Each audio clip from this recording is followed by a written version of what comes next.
Everyone will study replication of DNA. What actually is replication? Replication is the process in which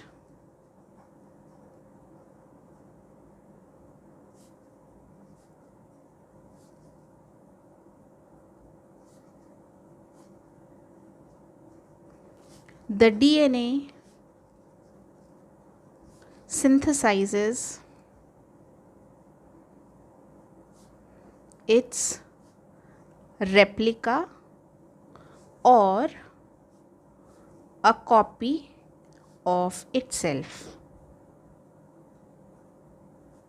In 1953, Watson and Crick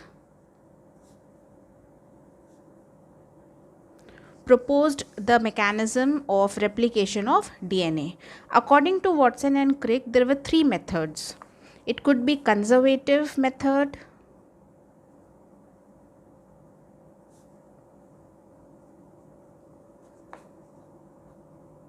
dispersive method,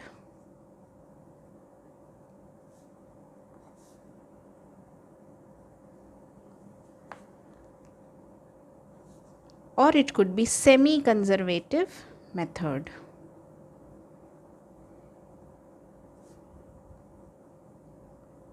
They told that the replication process can be either of the three. Now, what is conservative method? If this is the structure of DNA. Okay, in conservative method, we know that there are two strands of DNA, and in conservative method, the entire DNA strand is conserved, and the new DNA which is formed is completely new. That means the daughter DNA has totally conserved the parental DNA, and therefore this is known as conservative method. But what happens in dispersive method is that the parent DNA has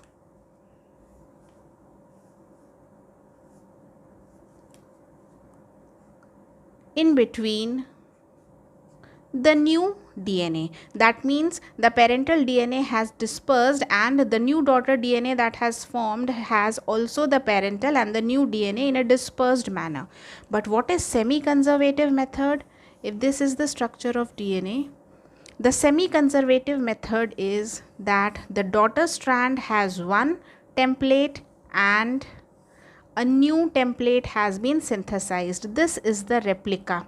So it has been found that this method and this method is not actually appropriate, and today we study the semi-conservative method for replication of DNA. So we are going to study the semi-conservative method of replication of DNA, which is the most appropriate method till date. Semi-conservative method of DNA. What is it? During replication, half of the original DNA molecule is conserved and the complementary half. What is the complementary half? The new strand which is formed is known as the complementary half. It is newly synthesized by base pairing. Now, in my previous videos, I have explained what is base pairing. In the DNA, there are four different types of bases. Nitrogenous bases, adenine, which stands A stands for adenine, guanine, cytosine, and thymine, where A base pairs with T and C base pairs with G. So if this is the DNA molecule, the original strand, if this is the template, this is the original strand, the complementary will be formed if in the original A is there, if in the original G is there here, or T and C like this, the complementary strand will be with A, T, with G, C, with T, A, with C, G, satisfying these double and triple hydrogen bonds over here. So the new complementary strand will be formed accordingly. So we call it as replica. So the complementary half is newly synthesized by base pairing. This is what is base pairing. A is base pairing with T, G is base pairing with C. In this manner, the new strand will be formed. The experimental evidence that DNA molecule replicates by the semi-conservative method was given by Matthew Meselson and Franklin Stahl. So what is this experiment? They carried out this experiment in 1958. What they did was they carried out a series of experiments in the bacteria Escherichia coli, which we commonly call as E. coli. So they grew this bacterium, this is a prokaryote, they grew this bacterium in a medium which contained ammonium chloride. Now ammonium chloride has this nitrogen.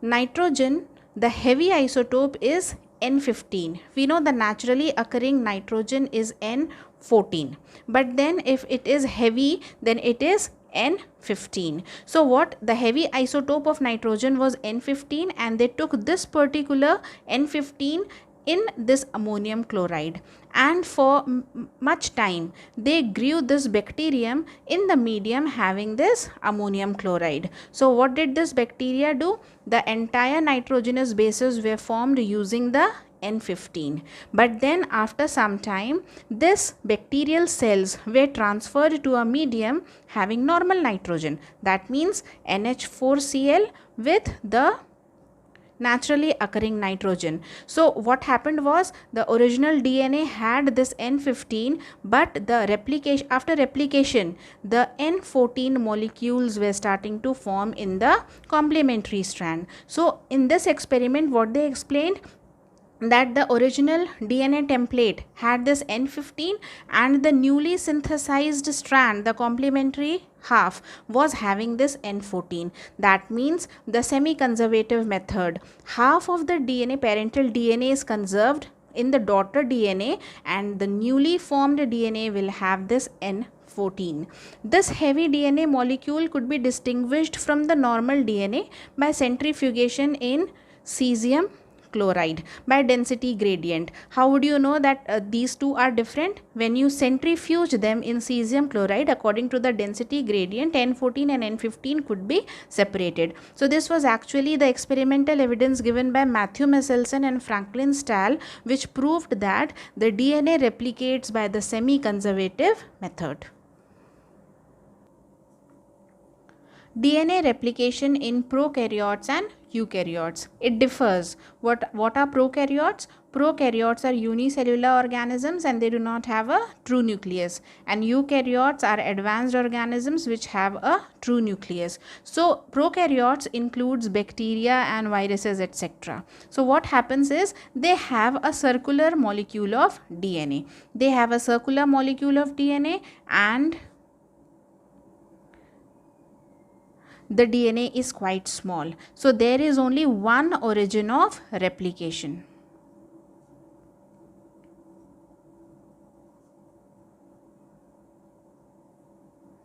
While in eukaryotes, the DNA is linear. It is a long linear DNA and we know that it is helically coiled and there are multiple origin of replication. This is the basic difference between the two, the prokaryotes and the eukaryotes. Now this is the figure which tells replication in a prokaryote. This is a circular DNA. If it is circular, that means there is no start and no end. This black dot shows the origin of replication in the circular DNA. Now from this point of origin, two replication forks move in opposite direction and ultimately meet at halfway. And then there is the new strand of DNA which is formed. The two identical daughter DNA circles are formed in this manner. So this model looks like theta. And there is only one origin of replication, it completes very fast. So the replication process takes place at a very small, less time. Now let us study replication in eukaryotes.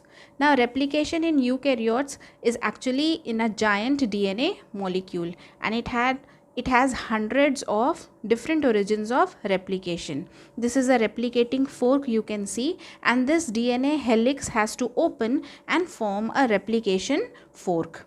Each individual zone of a chromosome replicates, forming a replicon.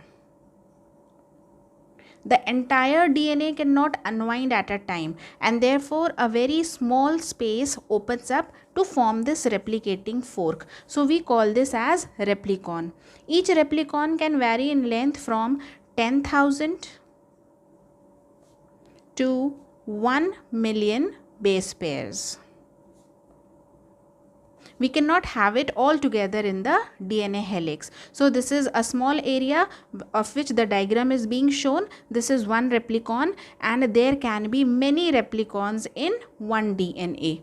Each replicon has its own origin of replication. So if one replicon is having one origin of replication, another one cannot have the same origin. It will have a different origin of replication.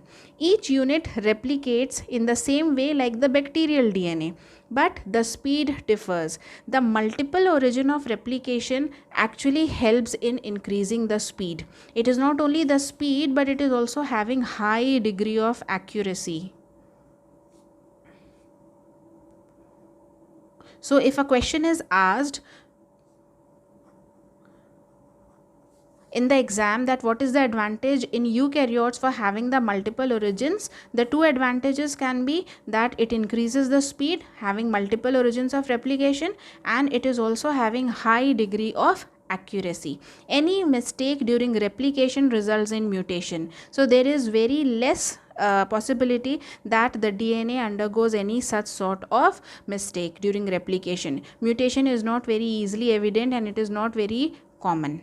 For example, E. coli has 4.6 into 10 raised to the power 6 base pairs, and the average rate of polymerization is 2000 base pairs per second. So this is very high. So this is, I'm actually telling you this for the speed. So the speed is also very high, and also the accuracy is perfect.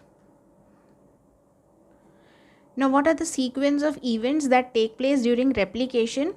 For forming the replicating fork in a replicon, the very first thing that should happen is the unwinding. The unwinding of DNA. How is it? We know that the DNA is in this manner and it is coiled. So what we should should happen, that this should open. That means there should be a specific method by which it should open. Who does it? This is done by the enzymes called as helicases. These are special unwinding enzymes. What are helicases? These are unwinding enzymes that help in breaking the weak hydrogen bond. The hydrogen bonds are present over here, which holds the two strands of DNA. These are not very strong. So helicases break these hydrogen bond and the two DNA strands open up. The second step, formation of RNA primer. What is this RNA primer? It is a short segment of RNA.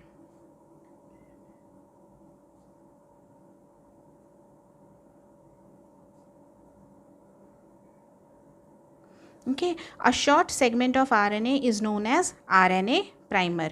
Now there is a formation of RNA primer at this end. Now see in this figure, there is a replication fork. This is the DNA, and the DNA has opened up with the help of the enzyme helicase.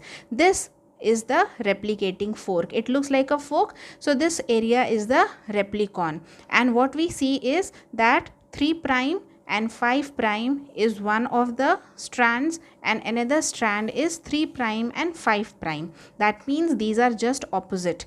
So where does the RNA primer form? This is the origin of replication. It always forms near the 3 prime. So RNA primer is always present over here. So it forms a short segment of RNA primer which is necessary, and then only the formation of complementary DNA strand can begin. Without the formation of this RNA primer, the synthesis of the new complementary DNA strand cannot take place. This takes place, the formation of RNA primer takes place with the help of an enzyme called as primase. So see the importance of all the enzymes. Earlier we studied about helicases, and now this is the primase. Primase helps in the formation of a primer. As I told you that primer is a short RNA segment which is formed on the DNA template before the replication can begin. This is absolutely necessary. It polymerizes the complementary RNA building blocks A, U, G, C in the primer. We know that in RNA there is no thymine. The thymine is replaced by uracil. Earlier I told you that there are 4 nitrogenous bases. Thymine is present in DNA, but uracil is present in RNA. So this is actually the short segment. The third step is the synthesis of complementary strand. After the formation of RNA primer, the new nucleotides are added with the help of enzyme DNA polymerase.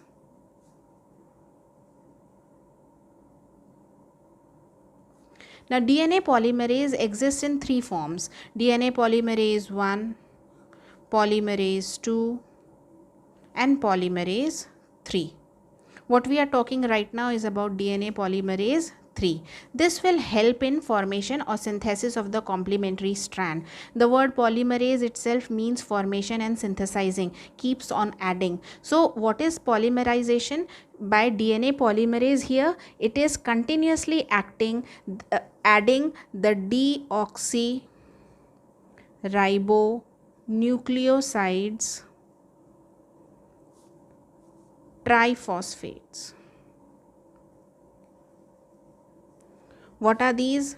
D-ATP, D-TTP, D-GTP. This is for adenine, this is for thymine, this is for guanine. Similarly, D-CTP, this is for cytosine. So these are actually deoxyribonucleoside triphosphates. So what will DNA polymerase 3 do? When this has been opened by helicase, and this is the template, the original strand of the DNA would be called as template, and what is being formed is the complementary strand. The complementary strand will always be formed from 5 prime to 3 prime. Here will be the formation of primer. Primer will always be formed on the original template which is starting at 3 prime, but the complementary strand will start from this place which is from 5 prime to 3 prime. What will happen? The deoxyribonucleoside triphosphates, the DATP, DTTP, all will be joined over here. These are the hydrogen bond. They will be continuously adding up over here. So this is actually the strand which is continuously formed. You can see the direction in the arrow with the blue, which tells about the leading strand. This one is the leading strand. Simultaneously, you see that there are also the strands which are formed over here. These are small segments. Here there is, in the leading strand, there is only one origin of replication, and from this one origin of replication, it is moving continuously over here, adding all the deoxyribonucleoside triphosphates. But from this side, you see that there are small segments. That means here in the diagram, there are 3 origin of replication, which we also call as ORI. O-R-I. If anywhere it is written ORI, that tells the origin of replication. So what happens over here? Since we know that the primer will be formed from the 3 prime and the complementary strand will always form from the 5 prime, it has to form in this direction. That means the replication in this strand is in this direction and it is in this direction. These are opposite in direction. So it is from 5 prime to 3 prime, and from here it is in this manner.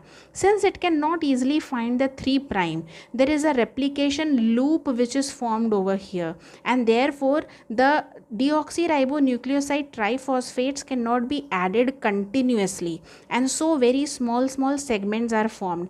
A very small segment of complementary strand is formed and then it stops. Again a new origin of replication and a new strand will be formed with a new origin of replication. Again this small fragment. All these small fragments are called as Okazaki fragments.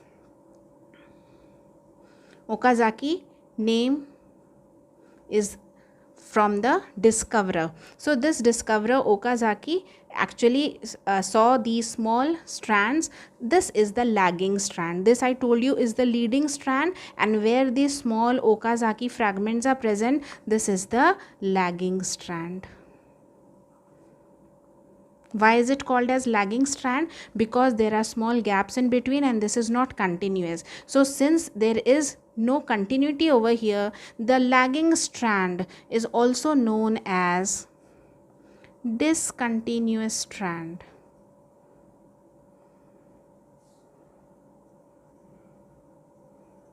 While the leading strand is also known as continuous strand. So it is very obvious that this is leading and this will form the complementary strand very fast, and the Okazaki fragments over here are very small, so it is lagging in speed and it is discontinuous. It will take time. The DNA polymerase is present over here. The helicases are present over here. The DNA helicases keep on opening, and there are also small binding proteins. These binding proteins are always attached only to the single strands of DNA. Here it is double stranded, but here it is single stranded. So to the single stranded DNA molecule, there are small binding proteins which keep attached, and they never allow them to recoil. Once they are open, that means it is not so that they can again just intercoil. So the small binding proteins keep attached to the single stranded DNA and they never allow it to intercoil again to form the helix. So the binding proteins have kept the replication fork open. The DNA helicase has allowed the hydrogen bonds to break and unwind the DNA, and here is the DNA polymerase. The DNA polymerase is allowing it to polymerize the nucleoside triphosphates in this particular direction. Here also is one DNA polymerase, here is also DNA polymerase, here also is DNA polymerase. Which DNA polymerase? DNA polymerase 3. So the DNA polymerase is over here, and which DNA polymerase is it? This is the DNA polymerase 3, which is helping in the formation of the lagging strand with multiple origin of replication, and the in between gaps are filled up with the enzymes DNA ligase and polymerase 1. So the DNA polymerase 1 helps in actually resealing all the gaps in between, and the ligation is done by the enzyme DNA ligase. So what is actually, which two enzymes are actually helping in the formation of normal DNA replication? Polymerase 1 and polymerase 3.